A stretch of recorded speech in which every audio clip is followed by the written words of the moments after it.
नमस्ते इंडिया, लेकर आ गए हैं आपके सामने विटामिन डोज। देखिए, विटामिन एक ऐसा टॉपिक है जो हर कंपटीशन एग्जाम में बहुत ज़्यादा पूछा जाने वाला क्वेश्चन है। ठीक है, इससे बहुत ज़्यादा क्वेश्चन आता है। और क्वेश्चन आता कहाँ से? क्वेश्चन आता है विटामिन से, इसके रासायनिक नाम से, इससे कौन सा रोग होता है और इसके मेन सोर्स से। आज हम लोग पूरा निचोड़ इसके बारे में समझने वाले हैं। वीडियो छोड़कर मत जाइएगा। मैं गारंटी ले रहा हूँ कि कभी भी विटामिन से अगर क्वेश्चन आ गया तो पक्का 1 नंबर करके आएंगे आप। ये देख लीजिए पूरा। देखिए, अब इस थोड़ा सा समझने से पहले मैं, देखिए, सबसे ज़्यादा कन्फ्यूजन कहाँ होता है भाई? सबसे ज़्यादा कन्फ्यूजन रासायनिक नाम में होता है। रासायनिक नाम ये चुटकियों में आप समझ जाएंगे। कैसे समझेंगे? देखिए, एक छोटा सा बच्चा था, उसके पापा एक फल की दुकान रखे थे। स्टोरी है, स्टोरी माइंड में रखिएगा। एक छोटा सा बच्चा था, उसके पापा फल की दुकान रखे थे। एक ग्राहक आता है, ग्राहक फल मांगता है, तो उसके पापा बच्चे को आवाज़ देते हैं, अरे थायमीन एक टोकरी फल लाओ। ठीक है, अब अरे थायमीन एक टोकरी, थायमीन कौन था? बच्चे का नाम था। चलिए ट्रिक से देखते हैं कैसे आपको याद करना है। देखिए, अ से क्या हो जाएगा भाई? Vitamin A. अ से विटामिन ए। र से क्या हो जाएगा? रेटिनॉल।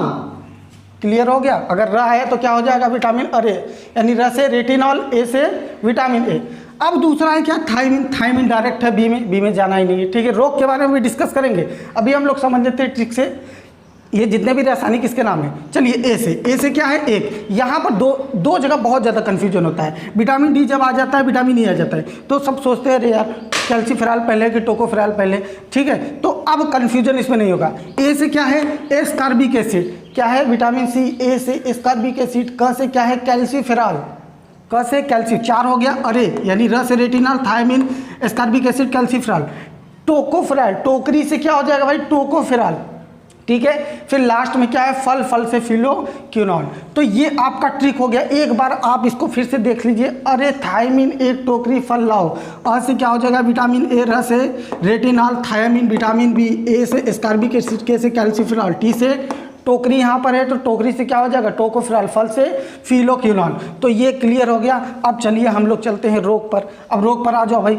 ए से रेटिनॉल। रेटिनॉल क्या है? देखिए, ये जो रोग क्रिएट करता है, ये 2 रोग क्रिएट करता है। अभी तक आप रतौंधी सीखे होंगे। एप्थेल्मिया भी एक रोग होता है। अब ये कैसे ध्यान में रखेंगे? अरे है, अ से एप्थेल्मिया, र से रतौंधी। ठीक है, रतौंधी में पता है आपको रात में नहीं दिखाई देता, और जब एग्जाम में आता है तो एप्थेल्मिया नहीं दिखाई देता। क्यों? क्योंकि एप्थेल्मिया के बारे में हमने कभी जाना ही नहीं। अब कोई कंफ्यूजन नहीं। एप्थेल्मिया में क्या होता है? आंखों में सूजन आ जाती है। और रतौंधी में क्या होता है? रात में नहीं दिखाई देता। चलिए दूसरे पर आते हैं। बी से, बी थायमीन। थायमीन आपको पता है ना किसको बुलाया था? थायमीन को। तो कौन सा रोग होगा? Beriberi. बी से बेरी। बी आ रहा है ना, बी से बेरी बेरी। अभी बी से बाजपन भी है तो वो देर में आता है। बाजपन कब आएगा? देर में आएगा, तो इसलिए बी से बेरी बेरी थायमीन। चलिए आ जाइए तीसरा, एस्कॉर्बिक एसिड। सी एस्कॉर्बिक एसिड क्रिएट क्या करता है? स्कर्वी रोग। तो स्कर्वी रोग में क्या होता है? दांतों से ब्लड आने लगता है। अच्छा, बेरी बेरी में भी मैं थोड़ा सा बता दूं आपको। इसमें जो होता है, भूख मर जाती है जिस व्यक्ति को होता है, और इसमें एक और होता है, पूरे बॉडी में जो है तमाम तरह से फोड़े वगैरह या खुजली वगैरह होने लगती है। ठीक है, अब आ जाइए चौथे पर, डिकैल्सीफेरॉल। इससे क्या होता है? रिकेटस। इसको सूखा रोग भी कहते हैं, ये ध्यान में रखना। इसको क्या कहते हैं? सूखा रोग। ठीक है, इसमें बच्चों में ज़्यादा होता है। चलिए अगला है आपका विटामिन ई, जिसको हम कहते हैं टोकोफेरॉल। अब टोकोफेरॉल से क्या होता है भाई? सूखा रोग में आपको पता है बच्चे के हाथ पैर ऐसे दुबले उबले हो जाते हैं, बाजपन। और ये जो टोकोफेरॉल, इससे क्या होता है? बाजपन होता है। बाजपन में क्या होता है? बच्चा पैदा करने की क्षमता खत्म हो जाती है।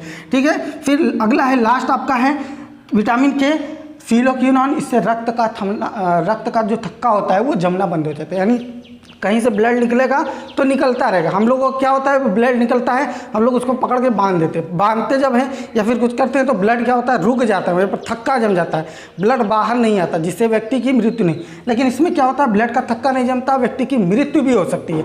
अब चलिए एक और चीज़ देखिए, जब घुलनशीलता के बारे में कुछ क्वेश्चन आता है तो कन्फ्यूज। हमको पता है कि जल में जो घुलनशील विटामिन होता है वो क्या होता है? BC। और वसा में जो घुलनशील विटामिन होता है ADEK होता है। इतना सबको पता है। लेकिन जब एग्जाम में आता है कि B और C दे देगा, पूछेगा भाई जल में घुलनशील विटामिन कौन है, तो कन्फ्यूजन जाता है भाई BC वसा में था कि जल में था। तो अब कन्फ्यूजन नहीं होगा। कैसे नहीं होगा भाई? जल जो होता है उसका फार्मूला क्या होता है? H2O, यानी जल। H2O में 2 एलिमेंट है, हाइड्रोजन और ऑक्सीजन। तो ध्यान में रखिएगा, जल जैसे ही आएगा तो सीधा ठोक देना BC पर, ठीक है। आ जाओ वसा, देखिए वसा में कई सारे एलिमेंट होते हैं, तो जब कई सारे एलिमेंट है तो ढेर सारा जब ADEK आ जाएगा तो वसा में घुलनशील विटामिन होगा। तो ये कन्फ्यूजन आपका नहीं होगा। अब अगला टॉपिक जो है सोर्स का है, कौन सा, ये बहुत लोग सोचते हैं यार किस में क्या पाया जाता होगा, ये याद नहीं होता। तो चलिए शॉर्ट एकदम बिल्कुल कम समय में आपका लेते हुए मैं आपको समझा दूँ। देखिए यहाँ पर जो विटामिन आपका C है, विटामिन C जो रहता है, जितनी भी खट्टी चीज़ें हैं सब में, अगर कोई नींबू हुआ, मिर्चा हुआ, संतरा हुआ, जो भी चीज़ें हैं उस क्या होगा, उसका सोर्स क्या होगा, विटामिन C का वो सोर्स होगा। और एक चीज़ और, विटामिन E, जो विटामिन E होता है केवल हरी सब्जियों में पाया जाता है।